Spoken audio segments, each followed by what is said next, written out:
ಉಗ್ರ ಹೋರಾಟ ಮಾಡಿ ನಾವು ಕಾನೂನು ಕ್ರಮಗೊಂಡವ್ರಿಗೆ ಏನು ಕಾನೂನು ಕ್ರಮ ತಗೊಳಕ್ ಆಗ್ತಾ ಇಲ್ಲ ಅಂದ್ರೆ ನಾವು ಕಾನೂನು ಕೈ ತೋರಿಕಾಗ್ತೈತೆ ಅಂತ ಹೇಳಿ ಸರ್ಕಾರಕ್ಕೆ ಎಚ್ಚರಿಸ್ತಾ ನಾನು ಯಾರ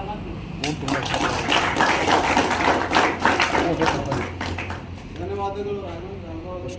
ಅದೇ ರೀತಿಯಾಗಿ ಭೀಮ್ ಆರ್ಮಿಯ ಜಿಲ್ಲಾ ಉಪಾಧ್ಯಕ್ಷರಾಗಿರ್ತಕ್ಕಂಥ ರಮೇಶ್ ಸೌದಿ ಅವರು ಸಹ ತಮ್ಮನ್ನು ಉದ್ದೇಶಿಸಿ ಮಾತನಾಡಬೇಕು.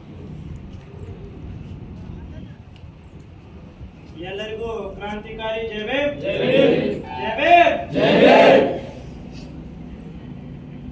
ರಾಯಚೂರಿನಲ್ಲಿ ನಡೆದಂತ ಘಟನೆ ಒಂದು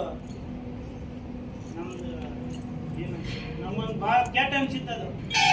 ಒಂದು ನ್ಯಾಯಾಧೀಶ ಆಗಿ ಎಲ್ಲರಿಗೂ ನ್ಯಾಯ ಮಾಡುವಂತ ವ್ಯಕ್ತಿ, ಆ ವ್ಯಕ್ತಿ ಆ ಬಾಬಾ ಸಾಹೇಬ್ ನಮ್ಮ ಬಾಬಾ ಸಾಹೇಬ್ ಬರೆದಂತ ಸಂವಿಧಾನ ಕಾನೂನವಂತೂ ಓದಿ ನ್ಯಾಯ ಮಾಡವ, ಅವನು ನ್ಯಾಯ ಮಾಡುವಂತ ವ್ಯಕ್ತಿನೇ ಈ ತರ ಮಾಡ್ತಾನಂದ್ರೆ ಅವನಷ್ಟು ನಾಚಿಕೆಡಿ ಮನುಷ್ಯ ಎಲ್ಲ ಇಲ್ಲ.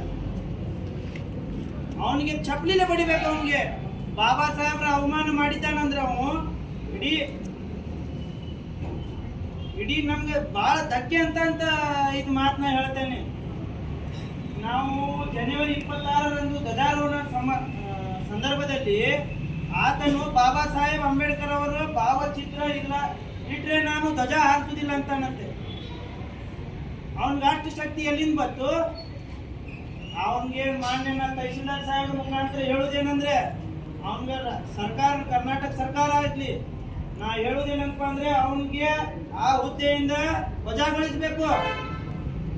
ವಜಾಗೊಳಿಸಿ ಆತನಿಗೆ ಕಾನೂನು ಪ್ರಕಾರ ಕೆಟ್ಟ ಕ್ರಮ ವಹಿಸಬೇಕೆಂದು ನಾನು ಹೇಳ್ತಾ ಇದ್ದೀನಿ. ಅದೇ ರೀತಿ ಮಾನ್ಯ ಸರ್ಕಾರಗಾಗ್ಲಿ ನಾವು ಎಚ್ಚರಿಕೆ ಕೊಡ್ತಾ ಇದ್ದೀವಿ ಭೀಮ್ ಆರ್ಮಿ ಸಂಘಟನೆಯಿಂದ.